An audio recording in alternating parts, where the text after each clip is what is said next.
Hello, हाय, नमस्कार. सर्वांना श्री स्वामी समर्थ. तर कसे आहात सर्व? आय होप सर्व मजेत असणार आणि डेली आपला स्टडी करत असणार. तर नेहमीप्रमाणे माझी सकाळची सुरुवात ही घरच्या कामांपासूनच झाली. सकाळीच मी माझी अंघोळ वगैरे सर्व आटपून घेतलं होतं, पण श्रीमयची मात्र बाकी होती. मग म्हटलं चला आधी सर्व घर वगैरे स्वच्छ करून घेऊ आणि मग निवांत श्रीमयला अंघोळ घालू. मग काय, मी घरातील एक एक काम आवरायला सुरुवात केली. सर्वात आधी मी बेडरूम वगैरे क्लीन करून घेतलं. तर मग बघा हा श्रीमू कसा मध्ये मध्ये येतोय. त्याची गाडी तिथं, त्याला ते खेळायची आहे आणि म्हणतो मम्मा नको ठेवती वरती. म्हटलं बरं ठीक आहे खेळतो. आणि त्यानंतर मग त्याला तिथं गॉगल सापडला त्याचा. मग त्याने तो लावला आणि कॅमेराजवळ येऊन दाखवत होता, बघा मी गॉगल लावला. त्याला आता कळतं की मम्मा ना फोनमध्ये काहीतरी रेकॉर्ड करते, बोलते. मग तो पण तसं करायला बघतो. तर आला आणि दाखवत होता मी गॉगल लावला आहे असं. मग त्याने ते दाखवलं वगैरे आणि नंतर आला परत. मग मम्मा मी इथं खेळतो. म्हटलं ठीक आहे खेळतो. त्याच्यासोबत ना काम करायला खूप असं छान वाटतं, म्हणजे बोर नाही होत. बोलता बोलता खेळता खेळता माझेही घरातील कामं होऊन जातात. आणि जेव्हा पण मी काम करत असते ना, तेव्हा जर श्रीमय माझ्या आजूबाजूला असला तर मग मी त्याला सांगते, हे बघ तुझी खेळणी ठेव इथं, ते ठेवून दे, तुझे कपडे ठेव. म्हणजे मधून मी त्याला असे छोटे छोटे कामं सांगत असते आणि तो ऐकतो पण आणि करतो पण. त्यानंतर मग मी किचन साफ करायला घेतलं. तर गॅस खरंच खूप खराब झालेला होता माझा. जवळजवळ 3-4 दिवसांपासून मी त्याला घासलंच नव्हतं. म्हटलं चला याचं पण मुहूर्त करून घेऊया. मग गॅस पण स्वच्छ करून घेतला आणि तोपर्यंत मी श्रीमयला कणिक देऊन दिली खेळायला. सकाळी जेव्हा मी चपात्या केल्या होत्या ना, तेव्हा श्रीमयसाठी बाजूला कणिक काढून ठेवत असते. म्हणजे मग तो त्याच्यासोबत अर्धा पाऊण तास तरी खेळतच असतो.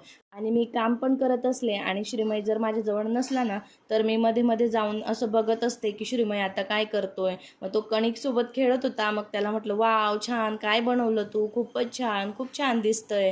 मग तो पण खूप आनंदी होतो असा. आणि मग मी पण माझं काम करत असते आणि तो त्याचं खेळत असतो. अशा प्रकारे मग आमचं होऊन जातं सकाळी सर्व कामं वगैरे. दोघं आम्ही मस्त करून घेत असतो. खेळण्यामध्ये जास्त बिझी ठेवलं ना, मग तो थकून लवकर झोपून पण जातो आणि मग मला अभ्यासाला टाईम भेटून जातो. म्हणून मग मी जास्तीत जास्त त्याला खेळ लावत असते. हे खेळ ते खेळ असं कंटिन्यू त्याला खेळवतच असते मी. सर्व कामे आटोपल्यानंतर मग मी छान श्रीमयला पण अंघोळ घातली आणि त्यानंतर त्याला म्हटलं चल आता आपण देवपूजा करूया. मग मी देवपूजा करत होते तर तो मला कसा म्हणतो, मम्मा मी बाळाला न्हावणं करू का? मी करतो ना बाळाची न्हावणं. म्हटलं बरं तू करतो. मग मी त्याला छानपैकी बाळकृष्णांची मूर्ती ठेवून दिली आणि मी मंत्र म्हणत होते आणि तो छानपैकी बाळाला अंघोळ घालत होता. मस्त त्याने केलं आणि त्यानंतर छान मूर्ती पण पुसली. कधी कधी त्याच्याकडे बघून असं वाटतं खरंच एवढ्या लहान वयात त्याला देव कळतंय, म्हणजे खरंच खूप छान गोष्ट आहे ही. मग दुपारी जेव्हा श्रीमय झोपला ना, त्यानंतर मी जी काही कपडे वगैरे होती ती पण सर्व धुवून घेतली आणि जी काही कामं बाकी होती ती पण सर्व आवरून घेतली. पण दुपारी मात्र माझा जो काही दुपारचा स्लॉट होता स्टडीचा तो मला पूर्ण नाही करता आला. मग म्हटलं जाऊ दे, आता आपण रात्रीच अभ्यास करूया. मग संध्याकाळी मी परत पटापट सर्व कामं आवरायला सुरुवात केली. सर्व कामं आवरून घेतली आणि रात्री मग अभ्यासाला बसले. तर मी आज 10वीचे जे भूगोल होते ना जुने, त्याचा अभ्यास केला. आजच्या नोट्स खरंच खूप मोठ्या होत्या. म्हणजे जवळजवळ मला 1.5-2 तास मला आरामात लागला तेवढं थेरी संपवायला. मग त्याच्यामुळे मला बाकीचं काहीच करता नाही आलं. मग आज फक्त मी तेवढंच एक चॅप्टर जे आहे भूगोलाचं ते पूर्ण केलं. आज घरातील 2 कामं जास्त केली तर माझा दुपारचा स्टडी राहून गेला. पण म्हटलं ठीक आहे, कारण आपलं घर पण स्वच्छ आणि सुंदर दिसणं खूप गरजेचं असतं. तेव्हाच आपल्या घरात पण प्रसन्न वाटत असतं. म्हणून मग मी आज स्किपच केलं दुपारी अभ्यास करायचं आणि आधी घर स्वच्छ करून घेतलं. तर आजचा दिवस माझा इथेच संपतो. एका गृहिणीपासून ते स्पर्धा परीक्षेची तयारी करणाऱ्या आईपर्यंतचा हा माझा छोटासा प्रवास आहे.